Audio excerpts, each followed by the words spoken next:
자, 오늘은 8번째 우리 산다 시리즈 말씀입니다. 양육해야 산다 말씀을 나눠보고자 합니다. 여러분, 오늘 본문 말씀 사도행전 9장은요 사도행전이 전체가 28장이거든요 28장에서 가장 반전적이고 가장 극적인 장이 사도행전 9장이에요. 사도행전 9장까지는 베드로가 주인공이에요. 근데 이 9장부터 넘어가면서 여러분이 알다시피 사울로 넘어가요. 이 9장은 바로 사울의 회심 사건입니다. 사울이라는 젊은이는 극 유대주의자죠. 그는 바리새인 중에 바리새인. 그는 가말리알 문화에서 배울 정도로 똑똑한 사람이었지만 잘못된 확신과 하나님을 제대로 알지 못하는 가운데 살았던 전형적인 하나님을 몰랐던 사람. 자기는 하나님을 잘 안다고 생각했지만 그는 하나님이 누군지 몰랐던 사람. 율법에 갇혔던 사람, 자기 세상 속에 갇혔던 사람, 그 젊은이가 돌아서는 회심하는 장면이 오늘 9장입니다. 그래서 1절부터 9절까지가요 그 장면의 배경이고, 그러면서 10절부터 이 젊은이를 도와줬던 아나니아라고 하는 사람이 등장하게 됩니다. 사울이 하나님을 찾은 게 아니에요. 여기는 아주 중요한 구원의 말씀을, 핵심을 말씀하고 있어요. 누구든지 자기의 인생을 걷는데, 그가 모태신앙일지라도 다 자기의 인생을 걷는데 하나님이 호련히 하늘로부터 빛이 왔다. 호련히 하늘로부터 빛이 왔다. 오늘 이 말씀이 바울의 첫 번째 회심의 장면을 설명하고 있는 말씀이에요. 그래서 먼저 오늘 말씀을 묵상하면서 그 빛이 임할 때, 하나님의 빛이 임할 때, 하나님이 우리에게 오실 때 우리 인생에게 생겨지는 두 가지의 현상이 있어요. 여러분 중엔 이미 두 가지 현상을 경험 대부분 하셨어요. 오늘 예배를 들으시는 분이라면, 여러분이 하나님을 안다면, 그리고 이 하나님을 만난 경험은 과거가 아니기 때문에 지금 이 시간도 이 두 가지 사건은 일어나고 있어요. 그리고 앞으로도 이 두 사건은 일어날 거예요. 그럼 뭐냐? 첫 번째, 빛이 임할 때, 하나님이 빛이 임할 때 첫 번째라는 현상이 뭐냐? 비로소 인생이 해석돼요. 굉장히 중요한 말씀이에요. 비로소 인생이 해석돼요. 인생에 대해서 이 말씀은 깨닫게 되는 거예요. 나이가 많다고 해서 인생을 깨닫는 건 결코 아니에요. 높은 자리에 올라간다고 인생을 깨닫는 건 아니에요. 소위 세상에서 말하는 성공의 자리에 올라간다고 인생을 깨닫는 것은 결코 아닙니다. 한 나라의 왕이 된다고 깨닫는 것도 아닙니다. 이건 하나님의 빛이 들어와야지만이 인생이 무엇인지를 알게 돼요. 성경은 산이 아니라 광야다. 정상을 향해 가는 인생이 아니라 더 깊이 아픔도 경험하고 인생의 목마름도 경험하고 결핍도 경험하고 그곳에서 하나님이 필요하구나라는 것을 깨닫게 되지요. 자, 이렇듯 하나님의 빛이 들어오면 비로소 인생이 해석되고요, 두 번째 현상이 있더라고요. 비로소 사람을 만나게 돼요. 사람이 보여요. 이거 왜 그러느냐? 하나님이 당신의 빛을 보여주시는데요, 하나님의 방법이 있어요. 여러분 성경을 보시면 하나님 방법이 있어요. 하나님이 우리를 만나주시는데요, 그 수많은 사람을 만나주시고 하나님은 백업하세요. 숨으세요. 뒤로 가세요.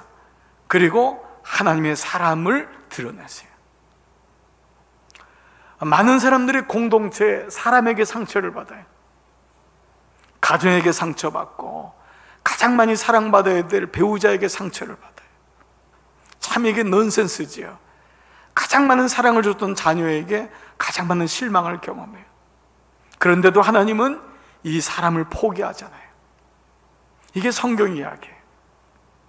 그래서 하나님께 상처를 받은 사람일수록, 사람에게, 공동체에게 상처를 받아밀수록 공동체 안에 들어와야 돼요. 그렇지 않으면 영원토록 상처 속에서 살아가요. 하나님은 당신을 만난 사람들에게 당신의 사람들을 드러내게 예기치 않은 선물이에요. 저는 오늘 이 아침에도 여러분에게 하나님의 빛이 임하여 하나님 내게 주신 인생의 해석이 되고, 그 인생 속에서 또다시 하나님의 사람이 만나지고 하나님의 사람들이 보여지는 인생 되기를 축복합니다. 지난 시간에는 비록 상처받은 가정, 상처받은 배우자, 상처받은 자녀로 인해서 마음이 낙심될지 몰라요. 그러나 믿음은 과거만 있는 것 아니에요. 믿음은 현재형이에요. 믿음은 미래형이에요. 주님 부르시는 그날까지 가야 돼요. 꼭 이같이 사람이 보이는 그 놀라운 은혜, 바로 오늘 말씀은 사울이 하나님의 빛을 만나면서 자기의 인생이 해석되고 돌아보게 되고, 그리고 사람을 만나는 장면이 오늘 본문 9장 10절부터 20절까지의 말씀입니다. 자, 드디어 만남이 시작됩니다. 사울의 인생에서 이 아나니아처럼 정말 가장 절대적인 사람이 있었을까? 이 아나니아 때문에 사울의 인생은 바뀌었어요. 그야말로 여러분, 사울은 나중에 바울이 되죠. 이 사울이 바울이 되기 전에 이름이었죠. 훗날 바울의 인생을 돌아볼 때 내 인생을 통째로 바꿨던 사람이 누구냐? 아나니아라는. 여러분의 인생을 한번 돌아보세요. 하나님이 여러분을 만나신 다음에 많은 사람을 보내주셨어요. 그 부분이 잊혀진 분도 있고 지금 같이 없는 분도 있지만, 여러분의 인생에서 여러분 속에 주셨던 그분들이 있더라고요. 아무리 가정에서 상처받고 부모로부터 사랑받지 못한 그분일지라도 거기는 또 다른 인생의 축복이 있더라고요. 하나님의 그 사람, 그때에 아나니아라는 그 사람, 제자가 있었던 거예요. 그래서 훗날 이 바울은요, 간증을 해요.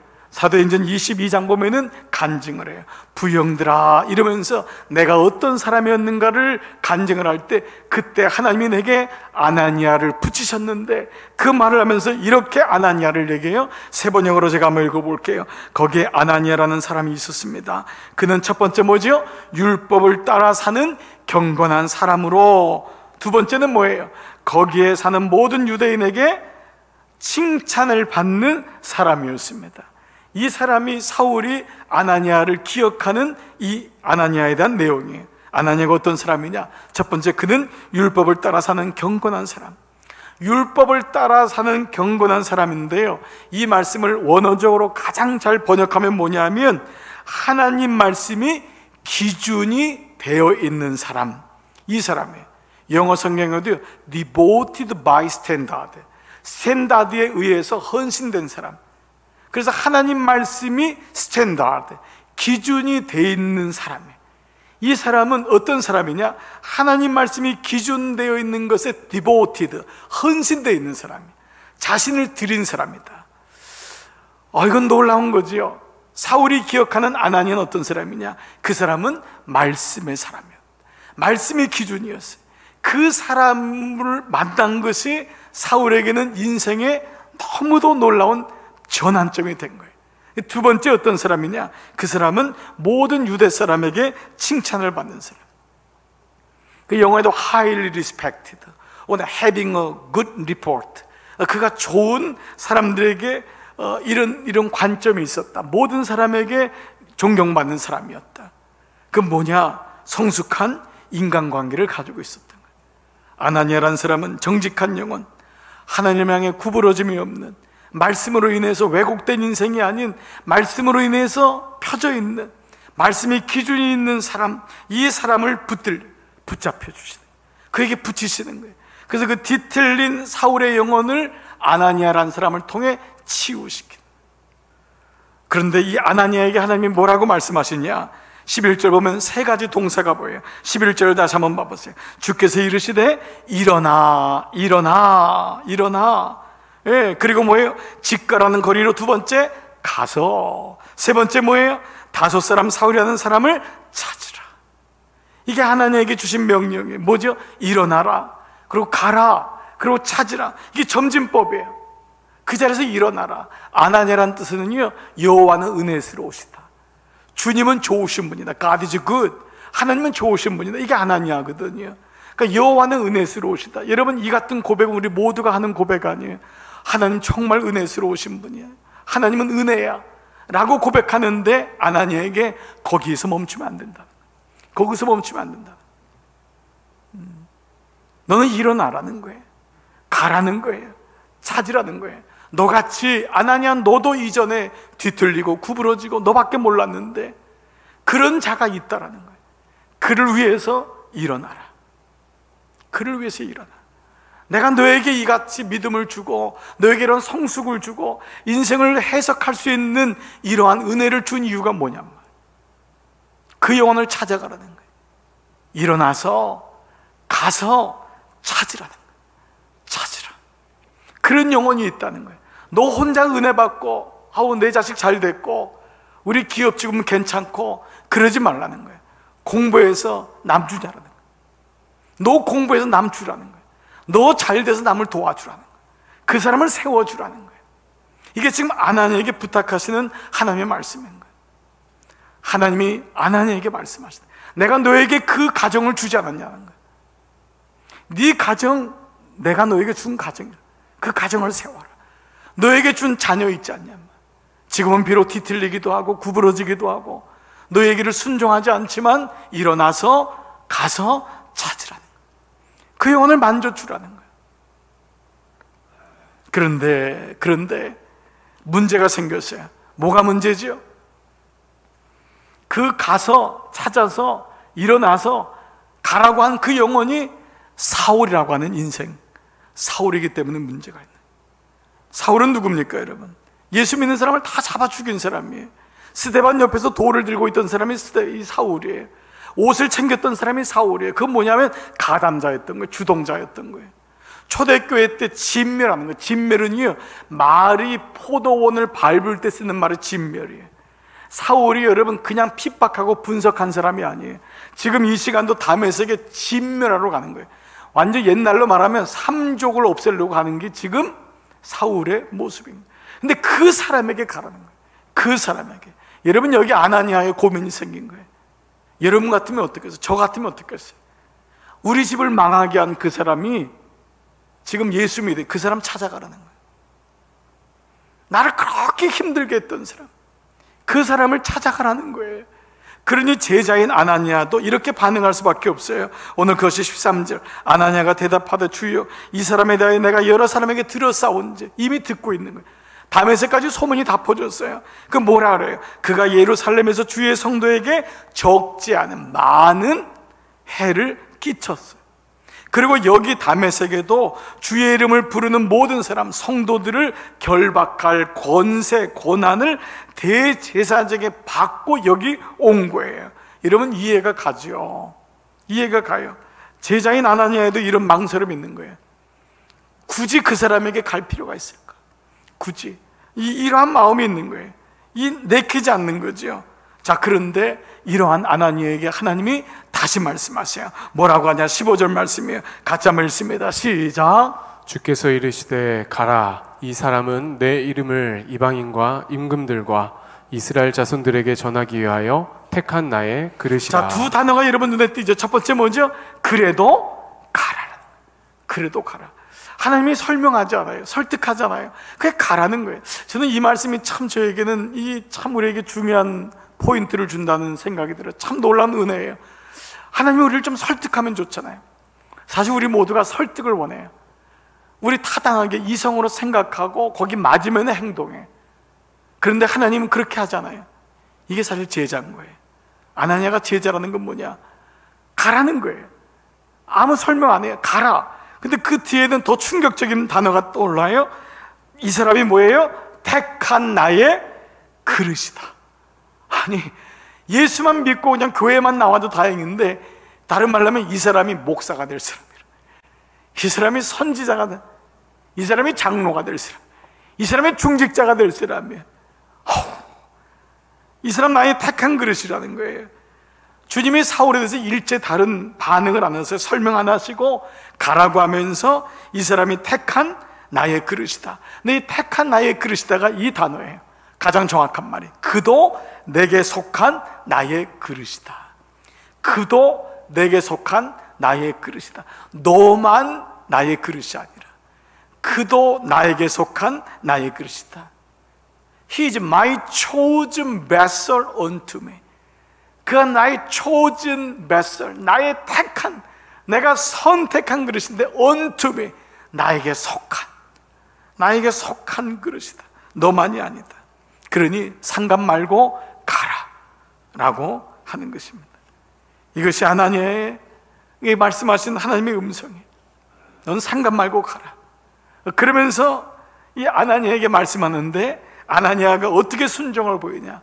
사실 이 장면이 우리에게 너무 은혜가 되는 장면이에요. 17절 보니까 아나니아가 떠나 그 집에 들어가서 세 번째 그에게 안수하여. 이 아나니아가 여기까지 가는 거예요. 하나님 때로 내게요 설명하지 않을 때가 있어요. 가라는 거예요. 그 사람 만나라는 거예요. 아니 목사님 왜 자꾸 저에게 그런 자꾸 명령을 하세요? 믿음이라는 거는요 내가 설득이 되고 소화가 돼가지고 하는 게 믿음이 아니에요. 하나님이 여러분에게 찾아간 게 이해가 되십니까 여러분? 나 같은 인생에 찾아오신 게 이해가 돼요. 그것 자체가 이해가 안 되는 게 신앙의 출발이에요. 그러므로 그 은혜를 경험한 사람은 이해되기 때문에 설득이 되기 때문에 그 다음 행동을 하는 것이 아니라 주님 내가 주의 종이오니 듣겠습니다. 내가 주의 종이오니 듣겠습니다. 그 말씀에 내가 반응하겠습니다. 순종은 내용이 아니에요. 태도예요. 순종은 반응인 거예요. 사람들은 어떤 얘기를 하냐에 따라서 내가 들어보겠다고 하지만 제자인 사람, 하나님의 사람은 거기까지 가는 거예요. 그래서 첫 번째가 뭐예요? 떠나는 거예요. 먼저 떠나야 돼요. 자리를 털고 일어서야 돼요. 그리고 어떻게 하죠? 들어가는 거예요. 이 말씀을 묵상하다 보니까 아나니아가 이랬을 수 있을 것 같아요. 주님 내가 떠나기는 떠납니다. 그래서 그 집 앞에 간 거예요. 그러나 여기까지만 하겠습니다. 이 사람이 어떤 사람인데 자꾸 근데 주님이 뭐라 하죠? 들어가라. 그러니까 아나니아가 어떻게 했을까요? 문을 열고 억지로 들어갔을 거예요. 들어가니까 그 인간이 있네요. 하나님 뭐라 그래요? 안수해라. 미치고 팔짝 뛰는 거죠. 안수해라. 눈에 보기만 해도 그냥 너무 힘든 그 인생인데 그 인생에 안수하라. 하나님이 여기까지 계속 우리를 부르시다. 누구를 위해서? 아나니아를 위해서. 이게 아나니아에게 축복인 거예요. 떠나라. 그리고 들어가라. 그리고 안수해라. 오늘 이 말씀의 의미가 뭘까요? 오늘 우리 인생에서 오늘 이 아나니아가 브레이크가 걸렸을 때 그게 여러분 실패가 아니라는 거예요. 하나님 말씀 앞에 있는 것이 시간 낭비가 아니라는 거예요. 수많은 사람이 왜 기도를 못하느냐? 그 기도 앉아있는 시간에 딴 생각이 나는 거예요. 끊임없이 뭔가 움직여야 되는 거예요. 가만히 있지를 못하는 거예요. 어떻게 당신은 가만히 있지를 못해? 너는 어떻게 가만히 있지를 못해? 가만히 있지 못하기 전에 먼저 해야 될 것이 뭐냐면 가만히 있어야 돼요. 가만히 있는 시간이. 놀랍게도요 하나님이 이 가만히 있는 아나니에게 말씀하시고 11절 보니까 주께서 이르시되 일어나 직가라는 거리로 가서 유다의 집에서 5사람 사울이라는 사람을 찾으라. 그가 기도하는 중이니라. 하나님 그를 브레이크를 거시는 거예요. 그를 가만히 놔두시는 거예요. 눈까지 멀게 하시는 거예요. 그래야지 하나님 음성이 들리거든요. 그래야지 살거든요. 기도할 때, 말씀 안에 있을 때, 멈춰져 있을 때, 가만히 우리 인생 보니까요 뭐에 하나 꽂히면은요 그냥 브레이크가 없어요. 대부분의 인생은요 다 과열해서 다 부닥쳐서 스스로가 죽는 인생이더라고요. 멈추질 못해요. 근데 하나님이 들어오니까요 인생이 해석이 되니까 멈추게 돼요. 뒤로 가니까 이게 멈춰지더라고요. 이게 멈춰지는 인생이에요. 그걸 부단히 연습하는 것이 경건의 훈련이에요. 그리고 핵심을 찾는 것이 뭐냐? 성경 공부예요. 내가 왜 움직이지 못하는 거, 멈추지 못하는 거. 오늘 본문의 결론은 이렇게 끝나요. 그렇게 아나니아가 사울을 찾아서 안수할 때 뭐라고 하냐? 형제 사울아. 형제 사울아. 이 형제란 말이 그 유명한 아델포스란 말이에요. 그 아델포스란 말은 델푸스란 말의 어머니의 자궁이에요. 이 말은 뭐냐면 아델포스란 말은 너와 나는 엄마가 같다란 말이에요. 너는 이제 나의 형제다.